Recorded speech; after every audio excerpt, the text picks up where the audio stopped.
네, 일장 절대 전략 시간입니다. 오늘은 토마토 투자클럽의 이정호 전문가님 연결해 볼게요. 전문가님 안녕하세요. 네, 안녕하세요. 이종호입니다. 네, 오늘 장 조금 아쉬웠는데 한마디로 요약해 주세요. 네, 미국 빅테크 기업들의 충격적인 실적이라고 말씀을 해드리고 싶어요. 네. 얼마 전에 메타, 그 페이스북의 실적 발표가 나오면서 좀 하이를 하면서 급락이 나왔던 모습이 있었는데, 그 충격이 가시기 전에 아마존의 실적치가 나오면서 예상보다 하회하는 모습 때문에 미선물이 급락을 하는 모습이 나왔습니다. 그런 불안감을 가지고 시작했던 국내 증시는 장 초반에 좀 큰 상승세를 보이다가 장 막판으로 갈수록 점점 하락했던 모습세가 나오는데, 이런 하락세가 나왔던 거는 어떻게 본다라면은 다음 주에 있을 FOMC 때문에 인한 불안감으로 인한 매도세가 나오지 않았나라고 생각이 들어요. 그러면서 어떻게 본다라면 내가 가진 종목들을 다음 주에는 좀 어느 정도 단기 차익을 물량을 소화를 해야 되겠다. 팔고 다음 주를 지켜봐야 되겠다라는 심리가 강했던 걸로 보이고 있습니다. 네, 그렇군요. 미국 증시에서 좋지 않았던 기업들의 실적에 좀 주목을 해주셨습니다. 오늘 장은 어떤 체크 포인트들 보셨어요? 네, 오늘 장은 페페터리주 강세가 좀 눈에 띄었다라고 말씀을 해드리고 싶어요. 대표적으로 성일하이텍의 보호해수 물량이 오늘 나왔는데, 전체 주식 수의 한 6%대 물량입니다. 그 물량을 소화하는 모습세가 나오면서, 다음 주에 계속적인 페페터리들의 강세가 나타나지 않을까라는 기대 심리가 좀 쌓이면서 전체적으로 페페터리 관련주들의 강세가 나왔고, 또 이러한 배경으로 봤을 때 KB 자산운용이 페페터리 ETF를 출시한다고 하는데, 이게 11월 1일부터 출시가 돼요. 그거에 따른 이제 수급이나 이런 부분이 더 들어오지 않을까라는 기대감 때문에 좀 강세를 보였다라고 말씀해드리고 싶고, 두 번째로는 자동차 부품주들의 강세가 눈에 띄었다라고 말씀해드리고 싶어요. 얼마 전에 사명을 변경한 HL만도 그리고 현대모비스가 3분기 실적 호조를 보이면서 어떻게 본다면 완성차 업체들보다 자동차 부품주들이 더 잘 가고 있다라고 생각이 들 정도로 자동차 부품주들이 강세를 보였는데, 대표적으로 글로벌 반도체 수급 이슈가 어느 정도 완화된다라는 느낌이 전체적으로 분위기가 풍기면서 완성차 생산량이 증가될 수 있다는 그런 기대감 때문에 자동차 부품주들의 전체적인 강세가 나타냈다라고 생각이 들고 있고, 그리고 세 번째 포인트로는 FOMC 불안감으로 인한 매도세 연출이 이게 저는 좀 크게 다가왔다라고 말씀을 해드리고 싶습니다. 장 초반에는 어느 정도 수급이나 이런 거래량이 어느 정도 나와주는 모습세가 나왔지만 장 막판으로 갈수록 계속 힘이 없었어요. 이런 부분이 어떻게 본다면 다음 주에 있을 FOMC 불안감, 이걸로 인해서 종목들을 좀 팔고 가자, 다음 주에 FOMC 결과 보고 나서 그때 다시 매수를 하자라는 이런 부분이 심리가 작용되지 않았나라고 생각이 들고 있습니다. 그래서 오늘 장 체크 포인트로는 세 가지: 페페터리주의 강세, 그리고 자동차 부품주의 강세, 그리고 FOMC 불안감으로 인한 매도세, 이렇게 볼 수 있다고 생각이 들고 있습니다.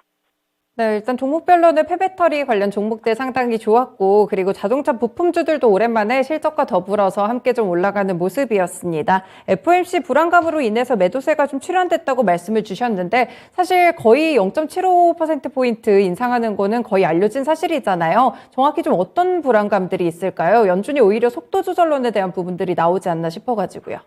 네, 속도 조절론도 계속적으로 나오고 있다라고 저는 생각이 들고 있는데, 그래도 이번에는 75bp가 거의 확정되는 분위기가 나오고 있습니다. 그 다음 12월 달에 뭐 50bp 얘기가 슬슬 나오고 있는데, 그런 부분이 어떻게 본다면은 좀 더 나아 보이겠다라고 생각이 들고 있지만, 이때까지 계속적으로 FOMC 이후로 충격적인 하락세를 보여줬어요.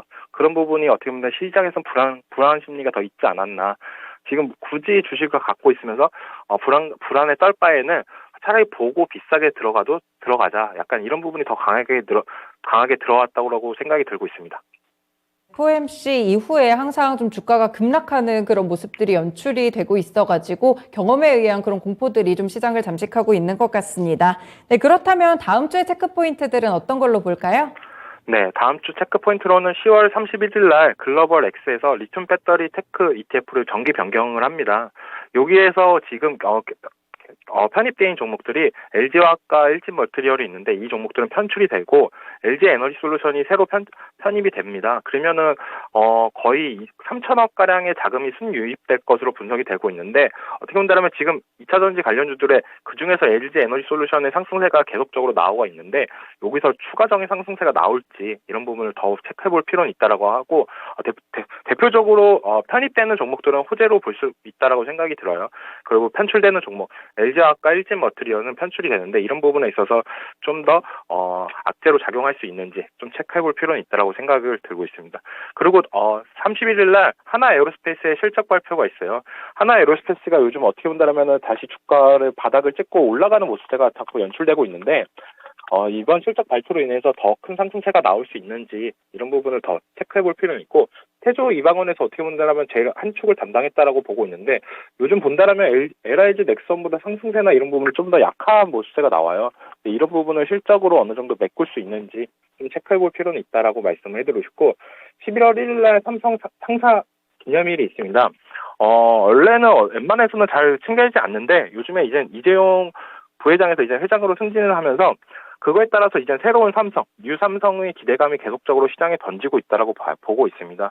그거에 따라서 이제는 어떤 청사진을 그릴지 대표적으로 뭐 반도체 쪽을 공격적인 투자나 아니면은 M&A 그리고 로봇, 메타버스 이런 부분을 좀 언급할 것 같다는 생각이 들고 있기 때문에 그런 부분을 좀 더 체크해볼 필요는 있다라고 생각이 들고 있습니다. 그리고 제일 중요한 거 11월 3일 우리나라 시간으로 이제 새벽에 FOMC 회의 발표가 나오는데 이게 가장 중요한 일정이다라고 봐요. 이거에 따라서 전체적인 증시의 갈림길이다라고 생각이 들고 있는데 계속적으로 나오는 금리 이제는 어느 정도 주춤하면서 올릴 거다라는 기대감이 시장에서 계속 나오고 있다라고 보는데 그런 부분보다는 어떻게 본다면 지금 당장 75bp 인상하고 그 다음에 언급을 어떻게 할지 이런 부분이 좀 눈길이 많이 쏠린다라고 보고 있기 때문에 저는 좀 많이 체크 포인트다라고 생각이 들고 있습니다. 그리고 11월 4일 날 뉴로메카라는 로봇 업체가 이제 상장을 하는데 신규 상장을 하는데 얼마 전에 상장했던 SBB테크가 좀 반응이 좋았어요. 상장하고 그래서 이 여파를 어떻게 본다면은 이어갈지 왜냐면 같은 로봇 관련주이기 때문에 좀 기대감은 있다라고 저는 생각이 들고 있습니다. 그래서 시장에서 어떻게 반응은 할지 좀 더 지켜볼 필요는 있다라고 생각이 들고 그리고 11월 4일 날 어니피엔이가 거래 정지가 돼요. 오늘 좀 상승세도 좋았는데 거래 정지가 왜 되냐? NS랑 이제는 흡사병이 되는 부분이 있기 때문에 어니피엔이 들고 계신 분들은 이제는 거래 정지에 너무 당황하지 마시고 그거에 대한 일정을 알고 대응하시는 게 좋다라고 말씀을 해드리고 싶습니다. 내가 너무 단기적인 자금을 운용하는데 거래 정지가 될 경우에 약간 내 자금이 어느 정도 묶이는 부분도 있기 때문에 그런 부분을 좀 체크해볼 필요는 있다라고 생각이 들고 있어요. 그리고 11월 4일 날 넷플릭스에서 광고 요금제가 출시되는데 우리가 기존에 넷플릭스를 볼 때는 광고가 없이 계속적으로 나왔는데 이 광고 요금제가 나옵니다. 좀 더 저렴하게. 이런 부분이 좀 더 넷플릭스의 신규 고객을 유치할 수 있는지 이런 부분이 좀 체크 포인트다라고 말씀을 해드리고 싶은데 왜냐하면 넷플릭스 회원이나 이런 부분이 점점 더 증가된다라고 본다라고 한다면 그거에 따른 컨텐츠 관련주들의 상승세가 나올 수도 있다라고 보고 있어요. 그래서 좀 더 어떻게 본다면 분위기를 바꿔줄 수 있는 부분이 있기 때문에 이 광고 요금제 출시됐고 그 다음에 어느 정도 신규 가입자나 이런 부분이 증가되는지 이런 부분을 체크해볼 필요는 있다라고 말씀을 드리고 싶습니다. 네, 다음 주에 주목해볼 만한 내용들이 상당히 많습니다. 뭐 많이들 아시겠지만 이제 3일 새벽 우리나라 시간으로 3일 새벽이거든요. 1일부터 2일 현지 시간으로 FOMC가 열리니까 여기에 대한 부분들 발표 결과 일단 가장 먼저 주목을 해보셔야 될 것 같고 뭐 실적 발표되거나 혹은 여기서 상장하는 종목들 그리고 뭐 여러 가지 좀 증시별 이슈들을 몇 가지 좀 짚어드렸으니까요. 이 부분 참고해 보시면 되겠습니다. 네, 그럼 다음 주 체크 포인트들은 이렇게 봤는데 절대 전략 어떻게 짜볼까요? 절대 전략은 FOMC 발표 전까지 약간 소극적인 매매가 좋지 않나라고 말씀을 해드리고 싶어요. 지금 오늘 대표적으로 금요일장에서만 봤듯이 장 초반에 분위기 좋았던 부분을 다 매도로 나오면서 이렇게 시장이 좀 하락하는 모습세가 나왔는데 그런 장이 계속적으로 연출이 될 거다라고 저는 생각이 들고 있습니다. 특히 다음 주 월요일, 화요일, 약간 수요일까지는 약간 눈치 보기 장세로 장 초반에 잠깐 올랐다가 장 후반에 약해지는 약간 정강 후약 장세가 연출될 거라고 보고 있고 그거에 따라서 우리는 약간 단기적인 대응만 했으면 좋겠다라고 생각이 들어요. 뭐 대표적으로 어떻게 본다라면은 장 초반에 반짝 올랐던 종목들 단기적으로 들어간 다음에 이 종목을 내일까지 끌고 가는 전략보다는 그날 판다는 생각으로 1%, 2%, 3% 정도의 단기적인 수익금만 챙겨오고 FOMC 이후로 적극적인 매매를 하는 게 낫지 않나라고 말씀을 해드리고 싶습니다. 그만큼 시장이 어떻게 본다라면 수급이나 이런 부분이 되게 불안하다라고 느껴요. 더 올라갈 종목들도 지금 수급이나 이런 부분 때문에 더 못 가는 부분도 있는데 그런 부분이 어떻게 본다면 FOMC 결과까지 약간 소극적인 분위기가 있지 않나라고 생각이 들고 있기 때문에 다음 주 절대 전략은 FOMC 발표 전까지 소극적인 매매를 하자입니다. 네, 빅 이벤트를 앞두고 있는 증시 때문에 방망이를 조금 짧게 쥐고 대응을 해보자 소극적으로 조금 움츠렸다가 이 빅 이벤트가 지나간 이후에 좀 지수를 다시 한번 보셔도 좋을 것 같습니다. 말씀 잘 들었습니다. 네, 수고하세요. 네, 이렇게 이정호 전문가의 의견까지 들어봤습니다. 네, 벌써 금요일이 돼서 이렇게 이번 주도 마칠 준비를 하고 있는데요. 그래도 상승에 대한 기대감을 좀 줬던 한 주가 아닐까 그런 생각이 좀 듭니다. 마지막이 조금 불안하긴 했는데 다음 주에는 반도체 흐름들 꼭 한번 살펴보시고요. 계속해서 전략들에서 강조를 해드렸다시피 3일 새벽에 FOMC 회의 결과가 있습니다. 이에 따라서 대응 전략을 수립해 보시면 좋을 것 같습니다.